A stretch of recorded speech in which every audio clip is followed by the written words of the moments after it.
الحمد لله الذي نستعينه ونستغفره ونؤمن به ونتوكل عليه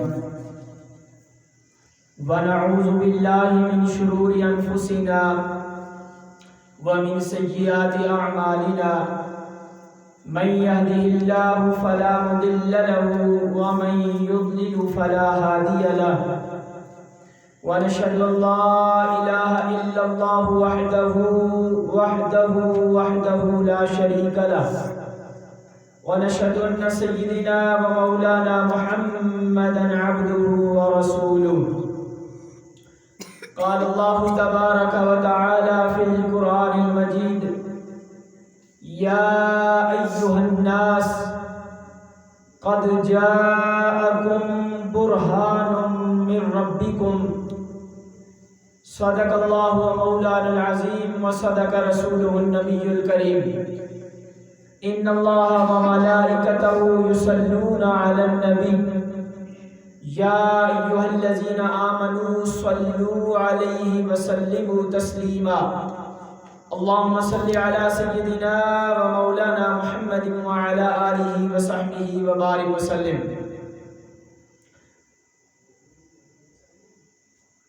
نگاہ عشق و مستی میں وہی اول وہی آخر وہی قرآن وہی فرقان وہی یاسین وہی طٰہٰ، وہ دانائے سبل ختم الرسل مولائے کل جس نے غبار راہ کو بخشا فروغ وادی سینا کی محمد سے وفاتوں نے تو ہم تیرے ہیں، یہ جہاں چیز ہے کیا سب لہو قلم تیرے ہیں. معزز و محترم سامعین ذی احتشام، اللہ جل مجدہ کی توفیق سے جمعۃ المبارک کی ان مبارک ساعتوں میں جمع ہے اور حضور سرور دو عالم صلی اللہ تعالی علیہ وسلم کا ذکر کر رہے ہیں. آج کی اس نشست میں سورۃ النساء کی آیت نمبر 174 کا ایک حصہ میں نے تلاوت کیا ہے. اللہ رب العزت نے ارشاد فرمایا یا ایھا الناس قد جاءکم برہان من ربکم وانزلنا الیکم نورا مبینا. فرمایا اے لوگو، بے شک تمہارے پاس تمہارے رب کی جانب سے ذات محمدی صلی اللہ علیہ وسلم کی صورت میں ذات حق کی سب سے زیادہ مضبوط، کامل اور واضح دلیل قاطع بن کر آ گئی ہے، اور ہم نے تمہاری طرف اس کا ساتھ قرآن پاک کی صورت میں ایک روشن نور بھی نازل کیا ہے.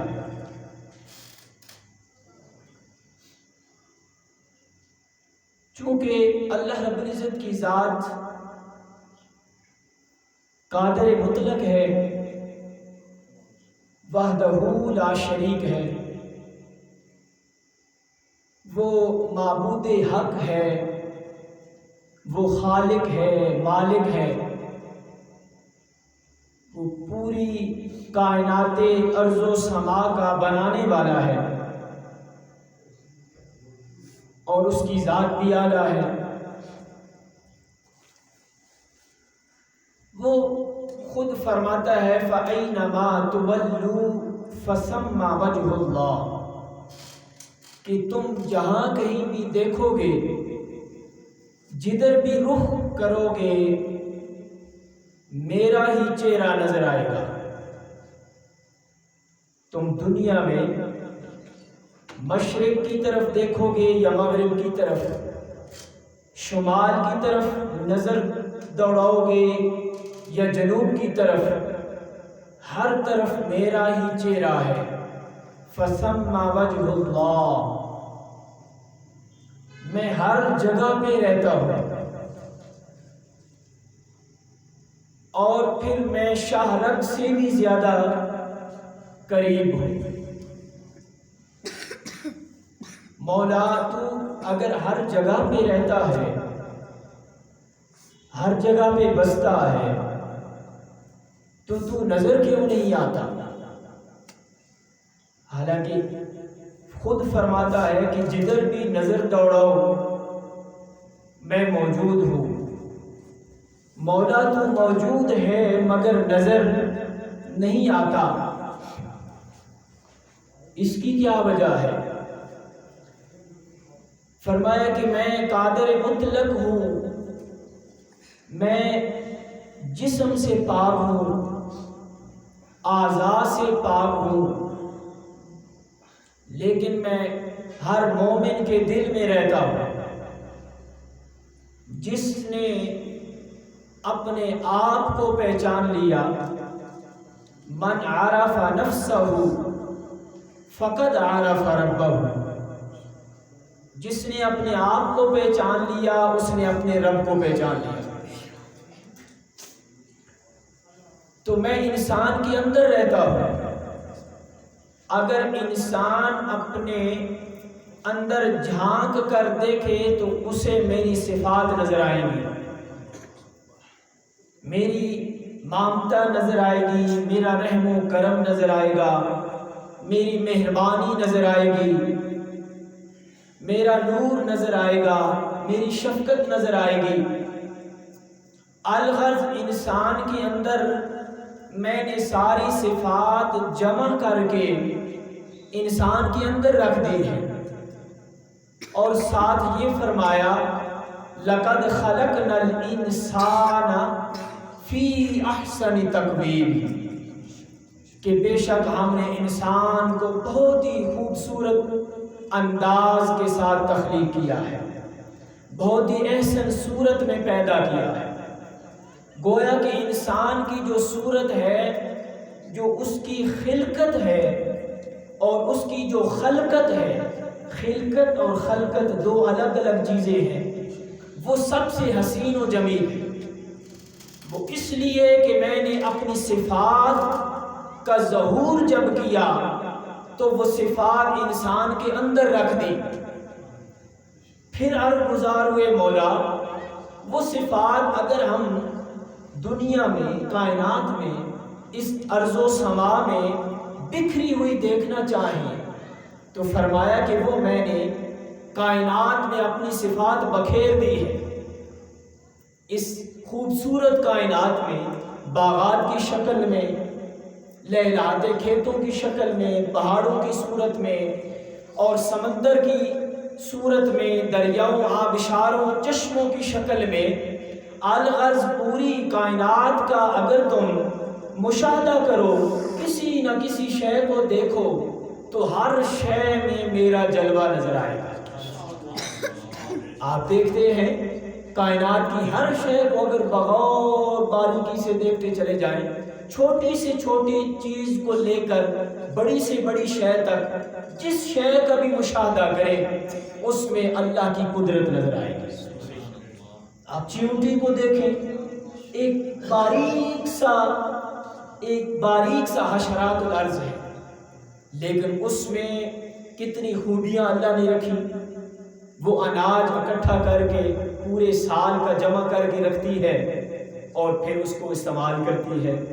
اسے زمانے کے اتار اور چڑھاؤ کا بھی پتہ ہے، موسموں کے تغیر اور تبدل کا بھی پتہ ہے، اور اسے یہ بھی پتہ ہوتا ہے کہ ابھی کون جا رہا ہے، کون آ رہا ہے۔ آپ دیکھیں نا قرآن مجید میں وہ پہاڑوں میں چیونٹیاں اپنے بلوں سے باہر نکل کر، جس طرح دھوپ میں کیڑے مکوڑے بلوں سے باہر نکل آتے ہیں، تو وہ چیونٹیاں بھی اسی طرح باہر نکلی ہوئی تھی۔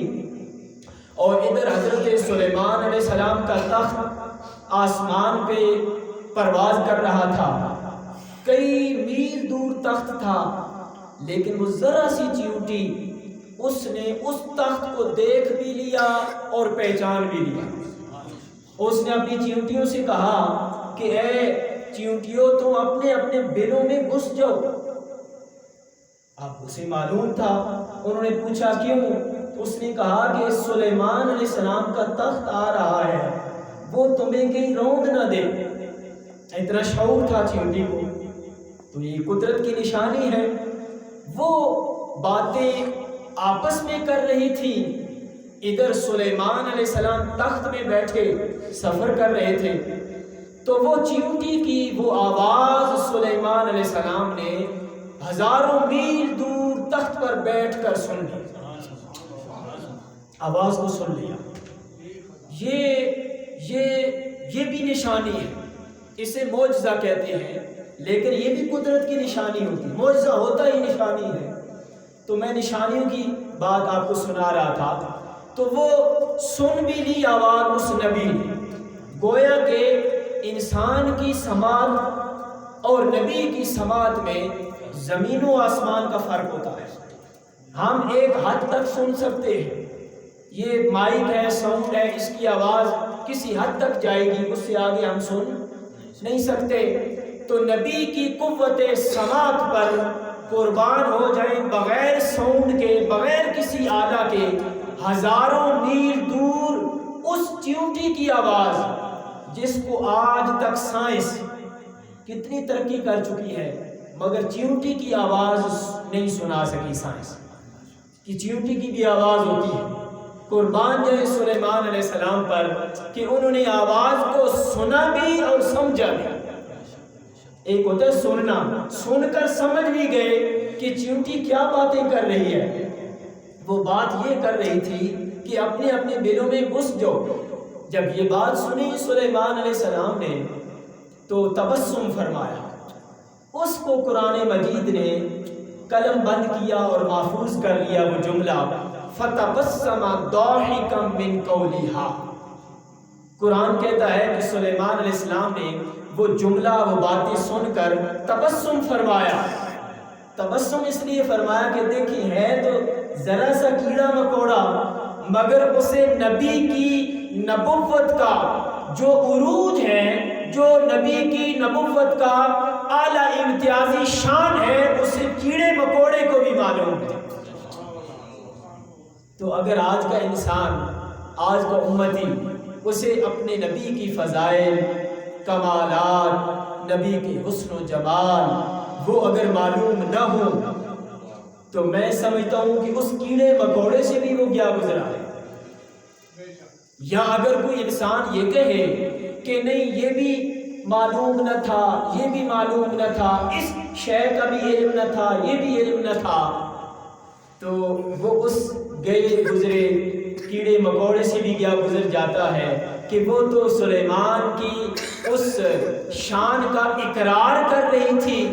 اے امتی، اگر تو نبی آخر الزمان کی اس فضیلت کو جو آقا علیہ السلام کو اللہ نے عطا کی ہے، اگر تو اس کا انکار کرتا ہے تو یہ نبی کی شان میں کمی نہیں ہے، یہ تیرے اپنے اعمال، تیرے اپنے ایمان کی خرابی ہے، تیرے اپنے ایمان کی تباہی و بربادی ہے۔ اگر آج کے دور میں سائنس ترقی کرتے کرتے چاند کو مسخر کر لیتی ہے اور اس سے بھی آگے اور سیارے کی تلاش میں ہے، تو ابھی نبی کے اس کمالات کو جو اللہ نے عطا کیے ہیں ان کا انکاری ہے، تو گویا کہ تیری معاذ اللہ ایمان کی تباہی و بربادی کی یہ علامت ہے۔ اس لیے میں عرض کر رہا تھا کہ اللہ کی یہ قدرت، اللہ کی یہ نشانیاں کائنات کی ہر شے میں بکھری پڑی ہے، مگر اس نے بکھیری اپنی صفات تو کائنات بن گئی، اس صفات کو جمع کیا تو انسان کی صورت بن گئی۔ وہ صفات جب اجلی ہوئی تو انبیاء کرام کا طبقہ بنا دیا۔ اب عام صفت انسان کی سننا ہے، دیکھنا ہے، یہی صفت نبی کے اندر ہو تو عام انسان کی اس صفت میں اور نبی کی صفت میں فرق ہو جاتا ہے۔ جو مثال میں نے آپ کو قرآن پاک سے دی سلیمان علیہ السلام کی، عام امتی بھی سنتا ہے، نبی بھی سنتا ہے، اور ساتھ اگر یہ صفت اللہ کے ساتھ جوڑ دی جائے کہ اللہ کی ذات بھی سنتی ہے، ان اللہ سمیع بصیر، اللہ سنتا بھی ہے اور دیکھتا بھی ہے۔ اب تین آپ کے سامنے صفات آ گئی، اللہ کی صفت، نبی کی صفت اور عام انسان کی صفت۔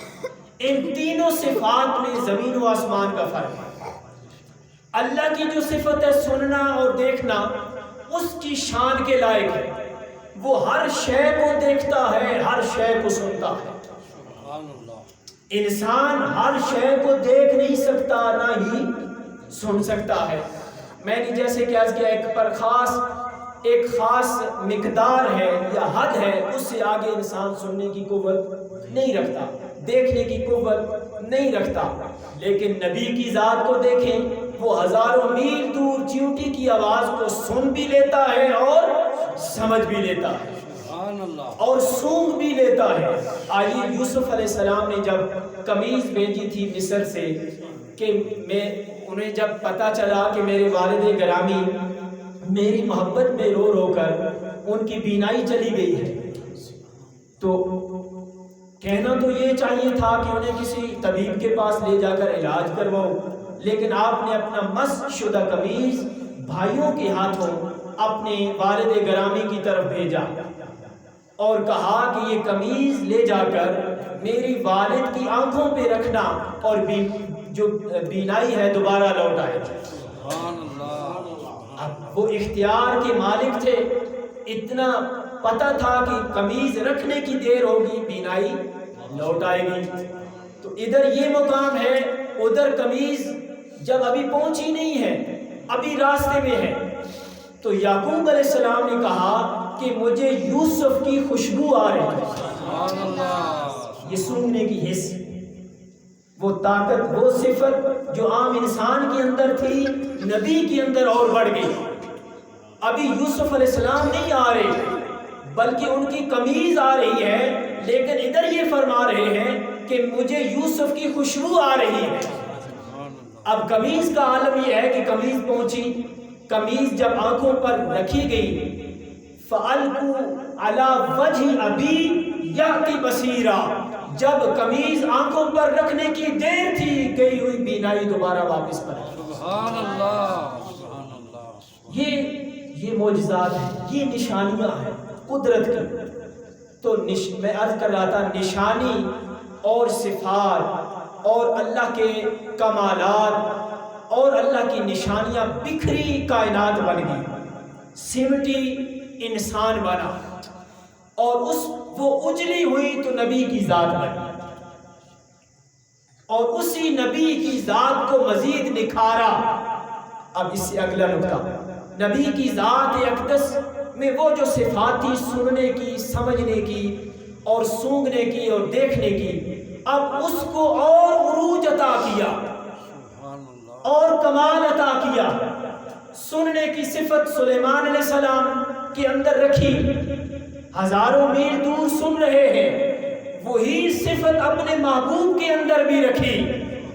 کمال دیکھیں، میرے آقا کی قوت سماعت کا عالم یہ ہے کہ حضرت عباس رضی اللہ تعالیٰ عنہ، حضور صلی اللہ علیہ وسلم کے چچا، آپ بیان کرتے ہیں ایک مرتبہ آقا کی بارگاہ میں آئے، عرض کی یا رسول اللہ صلی اللہ علیہ وسلم، جب آپ چھوٹی سی عمر میں تھے تو میں آپ کے گھر گیا تو بڑا عجیب منظر میں نے دیکھا۔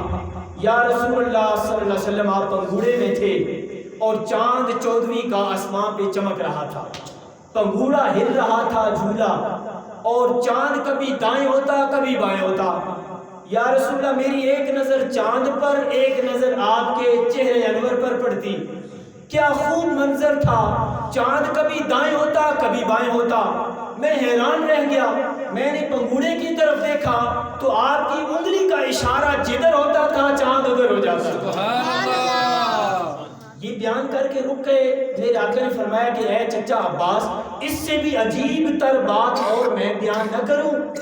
یا رسول اللہ صلی اللہ علیہ وسلم، وہ کیا ہے؟ فرمایا کہ اس وقت لوح محفوظ پر اللہ کی قدرت کا جو قلم چلتا تھا تقدیر پر، تقدیر لکھنے کے لیے، اس قلم کی آواز میں محمد پنگھوڑے میں سن لیتا تھا۔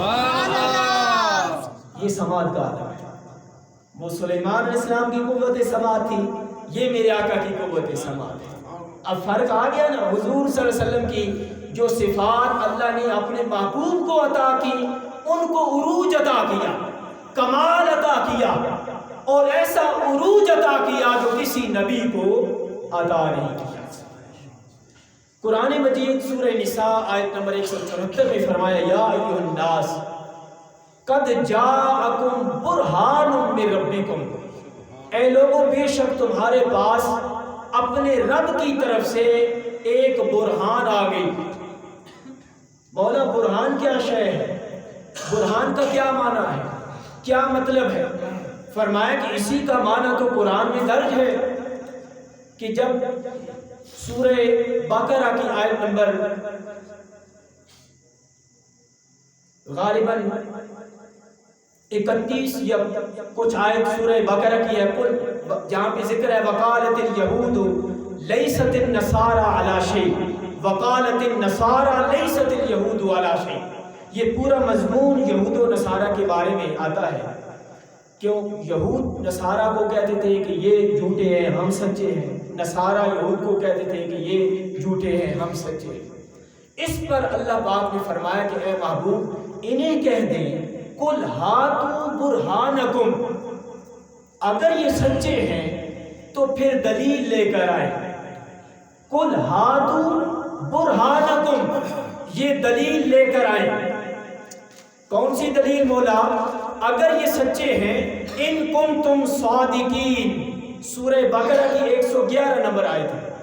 قل ہاتوا برہانکم، برہان کا معنی ہم دیکھ رہے ہیں کہ برہان کا معنی ہے دلیل۔ اگر یہ سچے ہیں تو سچے ہونے پر دلیل لے کر آئیں۔ تو واضح ہو گیا کہ قرآن کی روح سے برہان کا کیا معنی ہوا؟ دلیل ہوا۔ ایک اور مثال لیتے ہیں۔ ایک اور مثال میں اللہ رب العزت نے اسی طرح فرمایا، سورہ قصص آیت نمبر 32 میں فرمایا فَذَلِكَ بُرْهَانَانِ مِن رَبِّكَ، یہ حضرت موسیٰ علیہ السلام کے بارے میں فرمایا۔ جب مصر میں تھے نا تو ایک کبتی کو مکہ مارا، وہ قتل ہو گیا، پھر آپ نے مصر آپ نے چھوڑنا پڑا اور آگے مدین پہنچے، وہاں پر بچیاں جانوروں کو پانی پلا رہی تھیں، آپ نے ان کی مدد کی۔ تو انہوں نے کہا کہ ہمارا والد ضعیف ہے، وہ حضرت شعیب علیہ السلام تھے۔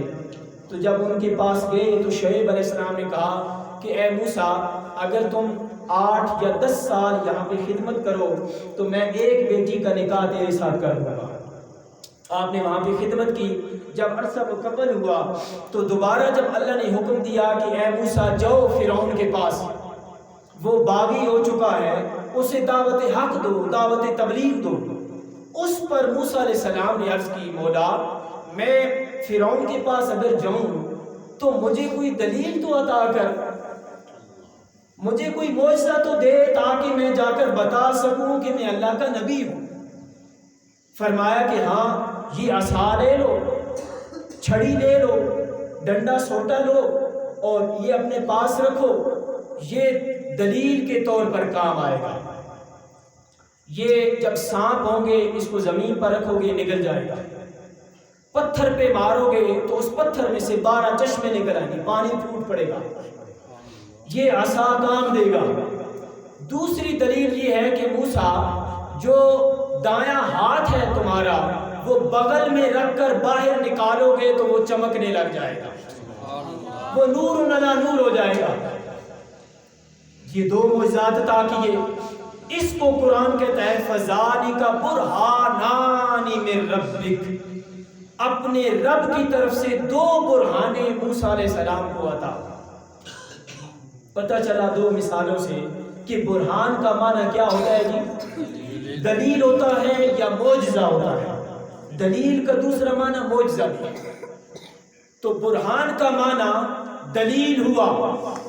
سلیمان علیہ السلام کو معجزات عطا کیے، ابراہیم علیہ السلام کو عطا کیے، حتیٰ کہ تمام انبیاء کو اب اس کو مختصر کر کے آگے یہ نکتہ ہے صرف کہ کسی کو ایک معجزہ، کسی کو 2، کسی کو 4، کسی کو 6، کسی کو 8 معجزات عطا کی۔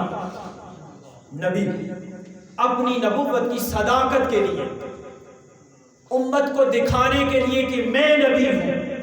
یہ سابقہ انبیاء میں یہ روش چلتی آ رہی تھی، مگر جب باری آئی آمینہ کے لال کی، جب باری آئی میرے اور آپ کے آقا کی، حضور رسالت مآب صلی اللہ تعالی علیہ وسلم کی، فرمایا یا ایھا الناس قد جاءکم برہان من ربکم۔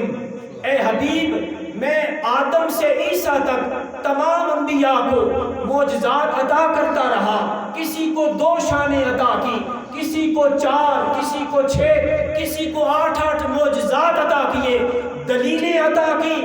اب آپ کو دلیلیں نہیں، معجزات عطا نہیں کروں گا، بلکہ محبوب آپ کو سر تا پا معجزہ بنا کے بھیج رہا ہوں۔ قد جاءکم برہان من ربکم، یہ نہیں فرمایا کہ میں تمہیں دلیلیں دے کر بھیج رہا ہوں، معجزات دے کر بھیج رہا ہوں۔ بات سمجھنے والی ہے۔ سابقہ انبیاء کو معجزات عطا کیے، دلیلیں عطا کی، محبوب کو معجزہ بنا کے بھیج دیا، محبوب کو دلیل بنا کے بھیج دیا۔ برہان من ربکم، کس کی طرف سے دلیل آئی؟ تمہارے رب کی طرف سے۔ اب رسول پیدا تو ضرور ہوئے، مولد تو ضرور ہوا، مگر حقیقت میں اللہ کی طرف سے آئے۔ جاءکم برہان من ربکم، اور دلیل اس لیے بن کے آئے کہ ایک دعویٰ ہوتا ہے، جب کوئی بندہ دعویٰ کرے اس پر دلیل لانی ہوتی ہے۔ تو توحید سب سے بڑا دعویٰ تھا، لوگوں اللہ کو مان لو، اللہ پر ایمان رکھو، اللہ ایک ہے، یہ تو دعویٰ تھا۔ اب اس پر دلیل لانی تھی۔ مولا اب دلیل کیا پیش کروں؟ تیری توحید تو پیش کر دی ہے، تیرا ایک ہونا تو لوگوں کو بتا دیا ہے، اس پر دلیل کیا پیش کروں؟ فرمایا محبوب میرے ایک ہونے پر دلیل یہ دے دو، محمد الرسول اللہ، دعویٰ لا الہ الا اللہ ہے، اس کی دلیل محمد الرسول اللہ صلی اللہ علیہ وسلم۔ اس لیے کوئی صفا کی چوٹی پر جب لوگوں کو جمع کیا نا قریش مکہ کو، تو اس وقت بڑے معجزات میرے آقا انگلی کا اشارہ کرتے، کائنات ادھر سے ادھر ہو جاتی، معجزات دکھا دیتے، لیکن اس وقت معجزات نہیں دی۔ جب لوگوں نے پوچھا نا، جب ان سے سوال کیا کہ اس پہاڑی کے پیچھے اگر میں کہوں کہ ایک لشکر آ رہا ہے جو حملہ کر دے گا تو کیا تم مان لو گے؟ انہوں نے کہا ہاں مان لیں گے۔ تو اس پر انہوں نے دلیل طلب کی۔ آقا علیہ السلام نے فرمایا کہ یہاں پر سب سے بڑی دلیل یہ ہے، لَعَمْرُكَ إِنَّهُمْ، میری عمر کا جو حصہ ہے وہ سب سے بڑی دلیل تمہارے اندر موجود ہے۔ یعنی اپنی عمر کا 40 سال کا جو حصہ تھا وہ بطور دلیل ان کفار مکہ کے سامنے پیش کر دیا۔ حضور صلی اللہ تعالی وسلم کو یہ پیک کر اس لیے اللہ نے بنا کے بھیجا۔ میں عرض کر رہا تھا کہ اللہ ہر جگہ پہ ہے مگر دکھائی نہیں دیتا، موجود ہے۔ فَسَمَّ وَجْهُ اللَّهِ فَإِنَّمَا تُوَلُّوا فَسَمَّ وَجْهُ اللَّهِ، تم جہاں کہیں بھی رخ اٹھا کر دیکھو گے اللہ کا چہرہ نظر آئے گا۔ مولا تو خود کیوں نہیں دکھائی دیتا؟ فرمایا اس لیے کہ میں کسی کی آنکھ میں سما نہیں سکتا، فَإِنَّهُ لَا تُدْرِكُهُ الْأَبْصَارُ وَهُوَ يُدْرِكُ الْأَبْصَارَ، تمہاری آنکھوں میں سما نہیں سکتا، مولا ہم دیکھنا چاہتے ہیں۔ فرمایا تو ہاں میں ایک ایسا پیک کر، تراش کر، بنا کر، سنوار کر بھیج رہا ہوں، ایک ایسی دلیل بنا کر اپنی طرف سے روانہ کر رہا ہوں، تم اسے دیکھو گے میری حقیقت نظر آئے گی۔ سبحان اللہ۔ تم چہرے مصطفیٰ دیکھو گے اس میں حقیقت میری نظر آئے گی. اس لیے حسان بن ثابت نے کہا وَأَحْسَنُ مِنْكَ لَمْ تَرَ قَطُّ عَيْنِي وَأَجْمَلُ مِنْكَ لَمْ تَلِدِ النِّسَاءُ خُلِقْتَ مُبَرَّأً مِنْ كُلِّ عَيْبٍ كَأَنَّكَ قَدْ خُلِقْتَ كَمَا تَشَاءُ. دیکھو گے محبوب کو اس کے اندر میری جلوتیں اور میری نظارے نظر آئے گے. اس لیے آقا علیہ السلام نے فرمایا من رآنی فقد رأى الحق. جس نے مجھے دیکھا اس نے حق دیکھا. اس لیے جب آقا علیہ السلام جب معراج کی رات واپس پلٹے نا تو آقا علیہ السلام فرماتے تھے انا مرآت الرحمن. آقا فرماتے انا مرآت الرحمن کہ میں رحمان کا آئینہ ہوں. آپ نے اپنی صورت دیکھنی ہو تو سامنے آئینہ رکھتے ہیں اور آئینے میں اسی کی صورت نظر آتی ہے جو دیکھ رہا ہوتا ہے. اب یہاں پہ ایک مثال چھوٹی سی دوں گا. مثال کے طور پر اگر آپ آنکھوں میں سرما ڈالیں ہے وہ سرما آنکھوں کے اندر لیکن آپ کو نظر نہیں آتا کہ نظر آتا ہے. سرما ہے آنکھوں کے اندر وہ نظر نہیں آتا. تو جب آئینہ سامنے رکھتے ہیں تو دکھائی دیتا ہے آپ کی صورت بھی نظر آتی ہے وہ آنکھوں کے اندر. تو جو شے جتنی زیادہ قریب ہو جائے اب دور سے کوئی چیز دیکھو گے تو نظر آئے گی. اسی کو بالکل آنکھوں کے قریب لے جاؤ گے تو وہ نظر نہیں آئے گی. تو بلا تشبیہ و بلا مثال اللہ کی ذات اقدس ہے ہر جگہ پہ مگر وہ دکھائی نہیں دیتی. اس کو دیکھنے کے لیے ایک آئینے کی ضرورت تھی, ایک ایسی حقیقت کی ضرورت تھی. اس حقیقت کو اللہ پاک نے حضور صلی اللہ تعالی وسلم کی صورت میں تخلیق فرما کر دنیا میں مبعوث فرما دیا. اور میرے آقا نے فرمایا انا مرآت الرحمن. جس نے خدا کو دیکھنا ہے وہ میرا جلوہ دیکھ لے, وہ میرا جلوہ دیکھ لے. حضور صلی اللہ علیہ وسلم کا یہ جلوہ یہ شان در حقیقت محمدی تھی جس کو یا بنانے والا جانتا ہے یا بننے والے جانتے ہیں. حقیقت محمدی صلی اللہ علیہ وسلم کو کوئی شخص پہچان نہیں سکا. کیوں کہ نور کو اگر بشری لباس پہنا کر اللہ دنیا میں مبعوث فرما دیتا ہے, جس طرح جبریل امین نور کا ایک منبع ہے, نور کا کیونکہ ملائکہ کے سردار ہیں جبریل امین اور انوار کا ایک منبع ہے جبریل امین. تو انہیں بھی انا ارسلنا الیہا روحنا فتمثل لہا بشرا سویا. ایک مرتبہ اس نور کا جو منبع ہے اس کو بھی اللہ نے بشری لباس پہنا کر مریم علیہ السلام کے پاس بھیجا. قرآن کہتا ہے سورہ مریم میں فتمثل لہا بشرا سویا. تھا وہ نور, جبریل نور ہے اور نور کو متمثل کر کے متشکل کر کے انسانی روپ میں مریم علیہ السلام کے پاس بھیجا. فَأَرْسَلْنَا إِلَيْهَا رُوحَنَا فَتَمَثَّلَ لَهَا بَشَرًا سَوِيًّا. تو جب اللہ جبریل کو نور کے پیکر کو بشری لباس پہنا کر دنیا میں بھیج سکتا ہے تو میرے آقا کے نور کو ازل سے بنایا تھا اور اس نور کے پیکر کو بشری لباس پہنا کر دنیا میں اس لیے بھیجا تاکہ امت کے لیے ایک سنت بن جائے, امت کے لیے ایک راستہ متعین ہو جائے. اگر امت کوئی نمونہ, کوئی ماڈل, کوئی ایسا بے مثل اور بے نقص نمونہ دیکھنا چاہے تو وہ میرے محبوب کو دیکھ لے. میں نے بغیر کسی عیب کے, نقص کے, کمی کے ایک ایسا شاہکار اس دنیا میں بھیج دیا ہے کہ اگر تم اس کی پیروی کرنا چاہو, نقش قدم پر چلنا چاہو تو اس پیکر کو دیکھ لو. وہ پیکر, وہ راستہ, سیدھا راستہ میری ہدایت کی طرف وہ لے آئے گا, میری منزل کی طرف وہ تمہیں پہنچا دے گا. اس لیے آقا علیہ السلام کا جو بشری پیکر ہے وہ امت کے لیے نمونہ ہے، وہ امت کے لیے مشعل راہ ہے، وہ امت کے لیے گائیڈ لائن ہے، وہ ہدایت ہے ہر پہلو پر، زندگی کی ہر گوشے کے لیے آقا علیہ السلام کی ذات اقدس نمونہ ہے۔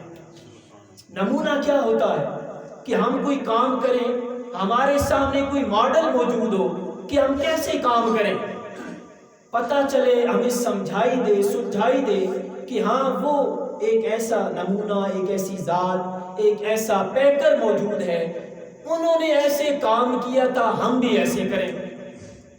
یہ اس لیے آقا علیہ السلام نے اپنے محبوب کو بشری لباس پہنا کر مکہ میں مولود کی شکل میں اس دنیا میں مبعوث فرمایا تاکہ ہمارے لیے ایک ماڈل بنے۔ اگر کوئی بچہ ہے اس کے لیے بھی ایک نمونہ ہو آقا علیہ السلام کی ذات اقدس۔ کوئی لڑکپن کی زندگی میں ہے، کوئی جوانی میں ہے، عالم شباب میں ہے، کوئی پختہ عمر میں ہے، کوئی بڑھاپے میں ہے، اس کے لیے کوئی نمونہ ہو، وہ کوئی جنگل کی طرح زندگی نہ گزارے بلکہ اس کے سامنے ایک روڈ میپ ہو، ایک ایسی ڈائریکشن ہو، ایک ایسا تصور ہو کہ وہ اس کو دیکھتا چلا جائے اور اپنی زندگی سنوارتا چلا جائے۔ یہ ایک ایسا اعلیٰ نمونہ ہے آقا علیہ السلام کی ذات اقدس۔ فرمایا لقد کان لکم فی رسول اللہ اسوۃ حسنہ، جو آقا کا اسوہ حسنہ ہے، جو حضور صلی اللہ علیہ وسلم کا پہلے دن سے، ولادت کے دن سے لے کر وصال مبارک تک ہر لمحہ، ہر دن وہ ایک مثال رکھتا ہے۔ وہ میں نے عرض کیا زندگی کے ہر شعبے کے لیے، چاہے کوئی ڈاکٹر ہے، کوئی انجینئر ہے، کوئی طالب علم ہے، کوئی تاجر ہے، کوئی دانشور ہے، ہر ایک کے لیے حضور صلی اللہ علیہ وسلم کی ذات اقدس ایک ایسا عظیم اور کامل نمونہ بن کر آ گئے کہ اگر کوئی کہے جسٹس ہے تو وہ جسٹس کہے کہ میں کہاں سے عدل کہاں سے لوں، وہ حضور کی سیرت کو دیکھ لے، سیرت مطہرہ کو دیکھے گا تو میرے آقا کے مختلف پہلوؤں سے اسے نظر آئے گی۔ آقا علیہ السلام کی عدل و انصاف کی اعلیٰ مثال اگر تلاش کرنا چاہے تو اور لوگوں حضور کی سیرت سے اور کہیں نہیں ملے گی۔ وہ سب سے عدل کی اعلیٰ مثال آقا علیہ السلام کی اس وقت کی ہے جب میرے آقا ماں کی گود میں دودھ پیتے تھے۔ آپ یقین کریں، ہے کوئی سب سے بڑا عادل، کوئی جسٹس، کوئی چیف جسٹس جو عدل کی یہ مثال بیان کر سکے جو میرے آقا نے پیش فرمائی؟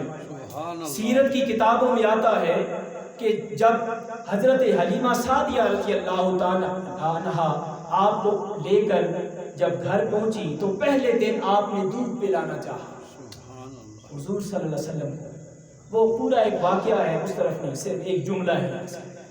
دودھ پلانے کے لیے آپ نے دائیں طرف حضور صلی اللہ علیہ وسلم کو دودھ پلایا، جب بائیں طرف دودھ پلانے لگی تو میرے آقا نے انکار فرما دیا، پھر کوشش کرتی پھر انکار فرما دیا، حتیٰ کہ کوشش کرنے کے باوجود بائیں جانب میرے آقا دودھ نہیں پی رہے۔ جب ذرا غور کیا تو جواب آیا کہ حلیمہ تیرا دوسرا بیٹا بھی تو ہے جو عبداللہ کے نام سے ہے، تو عبداللہ کے لیے رسول اللہ صلی اللہ علیہ وسلم دوسرا دودھ عبداللہ کے لیے چھوڑ دیتے ہیں۔ اس ایسا انصاف آج کی رہتی دنیا تک کسی بچے نے نہیں کیا جو رسالت مآب صلی اللہ علیہ وسلم کی نے انصاف کی اعلیٰ مثال قائم کر دی۔ ذالک من عدلہ لأنہ علم ان لہ شریکا فی الرضاعہ۔ یہ عدل کی سب سے بڑی مثال تھی کہ آپ کو اس وقت بھی معلوم تھا کہ میرا رضائی بھائی بھی ہے جو دودھ پیتا ہے، اس کے لیے چھوڑ دیا۔ یہ عدل کی اعلیٰ مثال ہے۔ جب ہم حضور سے محبت کریں تو ہمیں بھی عدل کی رہنمائی چاہیے. تو عدل کی رہنمائی کے لیے یہ بیٹر ہمارے پاس موجود ہے. حضور کی ذات اقدس موجود ہے.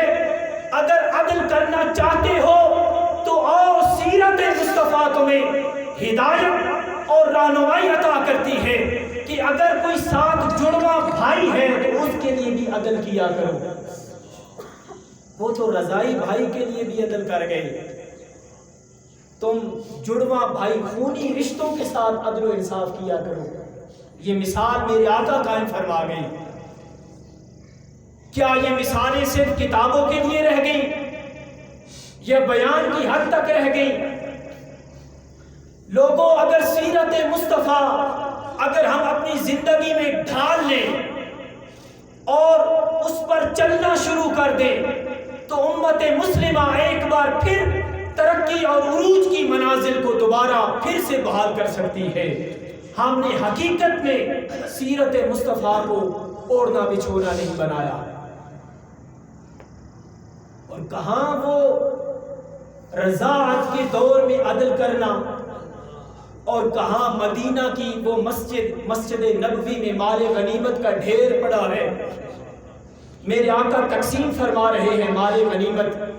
ایک شخص کھڑا ہوا، اس نے کہا اعدل یا محمد صلی اللہ علیہ وسلم، اے محمد عدل کرے. کہاں وہ عدل کی شیر خوار کی زندگی کا عدل، اور اب عملی طور پر ایک اور عدل کی مثال آقا علیہ السلام فرما رہے تھے. لیکن ایک شخص نے کھڑے ہو کر اعتراض کر دیا. بدبخت نے اعتراض تو کیا، اپنے اعمال ضائع کر بیٹھا، اپنا ایمان ختم کر بیٹھا. حضور کی بارگاہ میں حضور کو عدل کی تعلیم دینے لگا. معاذ اللہ. میرے آقا نے فرمایا کہ اگر میں عدل نہیں کر سکتا تو اس دنیا میں کون ہے جو عدل قائم کرے؟ تو وہ عدل کی تبلیغ کرنے لگا. اسے معلوم نہیں تھا کہ یہ عدل اور انصاف کی اس منزل پر فائز ہیں جو 2 سال کے بچے تھے تو اس وقت بھی عدل فرما رہے تھے. اس لیے ہمیں بھی چاہیے کہ جب کبھی کوئی فیصلے کا موقع آئے، رشتہ داروں کے ساتھ ایسی فضا قائم ہو جائے تو اس میں جھول نہ رکھیں. عدل و انصاف کے ساتھ اگر کوئی بات کرنی ہو، حق پر مبنی عدل و انصاف کے ساتھ حضور کی سیرت کو سامنے رکھتے ہوئے فیصلے کیا کریں. یہ اعلیٰ نمونہ ہے. ہمیں آج کے دور میں سیرت مصطفیٰ صلی اللہ علیہ وسلم کو اپنی زندگیوں میں شامل کرنے کی ضرورت ہے. جہاں پر حق اور سچ بیان کرنا ہے اس وقت بھی سیرت مصطفیٰ کو سامنے رکھنا ہے. میں اکثر عرض کرتا ہوں کہ آقا علیہ السلام کی ذات اقدس کو اللہ چاہتا تو پہلے دن سے ہی بعثت مصطفیٰ ہو جاتی. نبی تو وہ ازل سے تھے. ہر نبی چنیدہ ہوتا ہے، اللہ رب العزت پہلے نبوت عطا فرما دیتا ہے. جس طرح عیسیٰ علیہ السلام کی زندہ مثال ہے، قال انی عبد اللہ آتانی الکتاب وجعلنی نبیا. پہلے دن سے حضرت عیسیٰ علیہ السلام نبی ہیں. حضور صلی اللہ علیہ وسلم بھی پہلے دن سے نبی ہیں، مگر نبوت کا اعلان 40 سال کی عمر مبارک کے بعد کیوں کروایا؟ قابل توجہ ہے یہ سوال اور یہ گوشہ. وہ اس لیے کہ اپنے محبوب کی ساری زندگی کو بطور نمونہ کردار کے طور پر ان کفار مکہ کے سامنے رکھا جائے کہ میرے آقا کا لین دین کیسا ہے، چال چلن کیسا ہے، رشتہ داروں کے ساتھ حسن سلوک کیسا ہے، جب ان کے ساتھ معاملات کرتے ہیں تو وہ کیسا معاملہ کرتے ہیں. ان لوگوں کے اندر یہ گوشہ مکمل ہو جائے تو اس کے بعد پھر میں رسالت اور نبوت کی بعثت کا اعلان کرواؤں گا. حضور صلی اللہ علیہ وسلم کی یہ جو گوشہ تھا نا 40 سالہ زندگی، یہی وجہ تھی کہ کفار اور قریش مکہ برملا کہنے لگے نہیں اے محمد صلی اللہ علیہ وسلم آپ نے کبھی بھی آج تک جھوٹ نہیں بولا.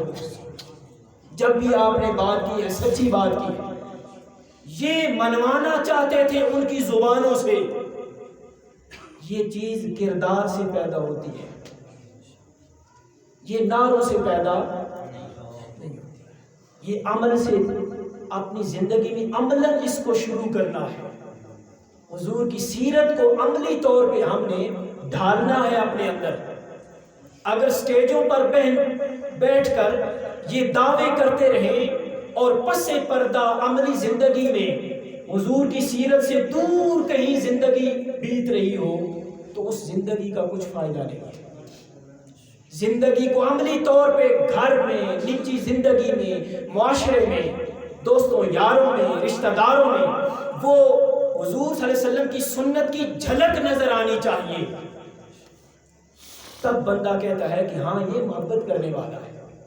یہ محبت یہ نہیں کہ ایک دن جھنڈے اٹھا کے نعرے لگا کے سارا سال سو جائیں، نہیں، یہ محبت نہیں ہے۔ محبت یہ ہے کہ ساری زندگی، سارا سال ایسا کردار لوگوں کے سامنے پیش کرے امن کا، کسی سے لڑائی جھگڑا نہ کرے، گالی گلوچ نہ کرے، جب بات کرے سچی بات کرے، جب تولے پورا تولے، جب بیچیں اچھا سودا بیچیں، صاف ستھرا، ملاوٹ نہ کرے،